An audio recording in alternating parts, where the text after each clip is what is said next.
There is an example of countries turning this kind of thing around in precisely this way, with a religious revival that is undertaken not merely from the level of culture and individuals making choices and blah, blah, blah, but it's from the political level.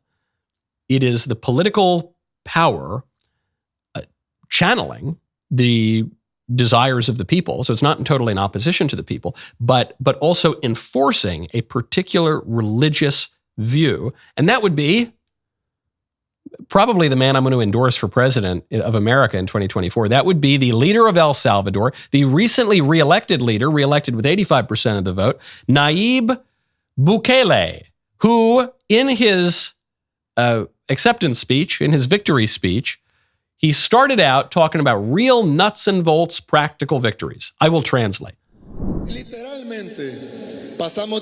We've gone from being the most dangerous country in the world to being the safest country in the Western Hemisphere. The safest country in the American continent.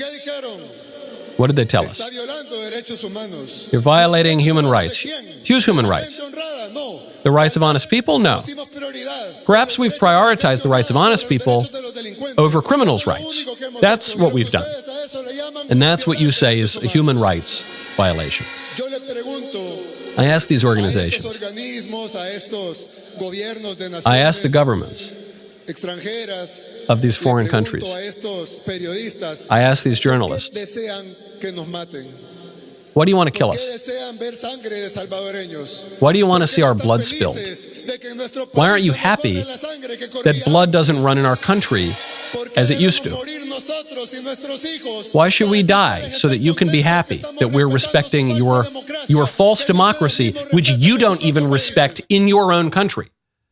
Love this, directly calling out the liberal establishment, including the libs in Washington, D.C. You're saying I'm a dictator. I got elected with the vast majority of the vote. A far more legitimate vote than sometimes happens in Western countries. And I'm popular because we're arresting an actual satanic gang that rapes children. We're talking about MS-13, an explicitly satanic gang. We're arresting these guys with face tattoos who look like demons. We're arresting them. We're throwing them in prison. And now we're the safest country in the Western Hemisphere. Why are you upset about that? Because of some false notion of democracy that you don't live by? What's going to animate a democracy? A democracy is just a form of government. What's the spirit that animates it? He gives the answer. Bukele says the answer is something that the West has forgotten, and that would be God. We're tools of God. God chose to heal our country. He did it by uniting the people who can take the reins of their own destiny. I can already see the headlines. Bukele mentions God, and the country must be secular. They even want to force us to be atheists now. We respect all religions. We respect atheists and agnostics. We are their friends. But let us believe in God. And let us give him the glory that he wants. What's the harm in that? How does that hurt you? Oh, maybe the problem is that it sets an example, because maybe the people in your countries who you have tried to indoctrinate into atheism will once again believe in God. Maybe that's the problem. Maybe that is the problem to these libs, and maybe that's the solution. And maybe we can look to our neighbors to the south, a stunning example of success in this regard, not just on one policy matter, not just on fixing the economy, all the way down to the fundamental issue of society, because all human conflict ultimately is religious. And that guy just showed the way. Not only how to fix the country, but how to be very popular doing it. Not popular among the journalists, not popular in the Beltway in Washington, D.C., but very, very popular among the people who still have at least a little bit more common sense than our self-appointed political elite. Facebook and Instagram have just announced that they will no longer recommend political content on their social media platforms. Mark Zuckerberg said this, and I wonder why it is. Is it just because he wants to be out of politics? I don't think Mark Zuckerberg wants to be out of politics. I think Mark Zuckerberg spent a lot of money last cycle controlling the ballot drop boxes in a lot of counties in this country. Some have said that that was the pivotal shift in the election that gave the election to Joe Biden. There are lots of really good reports on this, about how these Zuckerberg-funded left-wing groups that controlled the ballot drop boxes, in some cases illegally because they placed them too far from the county clerk offices, that those were the determining factor of the election. I think Zuckerberg said he was willing to spend any amount of money to get the mean orange man out of office. So now he's all of a sudden he's neutral? No.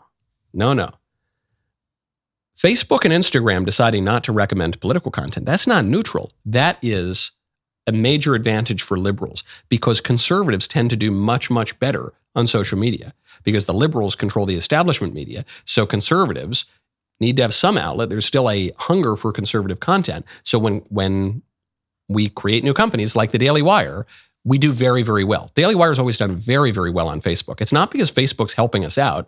It's because there is a demand for our kind of content that you can't get on NBC, ABC, CBS, CNN, Netflix, all the other platforms. So where there's a little bit more freedom to state one's opinion, we're going to do a lot better. That's why conservatives are doing so well on X right now. So when Zuckerberg says, okay, we're not going to recommend political content, okay, your top political content, company by company, it's still majority liberal because there's just so much more money and firepower behind the liberals. But you look at Daily Wire versus New York Times in isolation, Daily Wire does a lot better with a much smaller budget and a much smaller staff. So when he says we're not going to recommend political content anymore, that disproportionately hurts conservatives. Also, the other reason that it's so brutal is the news right now is very bad for liberals. If the news cycle were really good for liberals and really good for Joe Biden, then not recommending political content might hurt him because people aren't going to hear all the great news that's coming out of the White House. But the news coming out of the White House is terrible. Joe Biden can barely speak.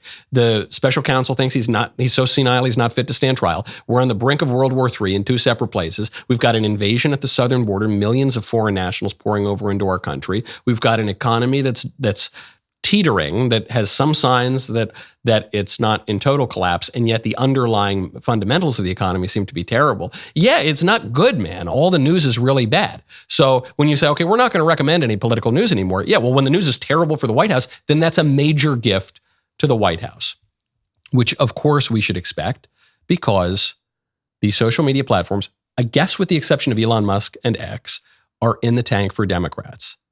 And you can rely on the fact that whatever they do is going to benefit Democrats. I wouldn't look at what they do and say, okay, well, is this good for us or bad for us? And just know it's always going to be bad for conservatives. So go the opposite direction and say, okay, well, whatever they've done, if I want to learn something about the underlying political reality, just look at what they've done, know that that is positive for Democrats and bad for Republicans, and then come to some conclusions about the political reality. Man, what a great clip that was, huh? It was good. It was good. I know. You got to ring that bell and subscribe, and then you get all the clips. See you next time.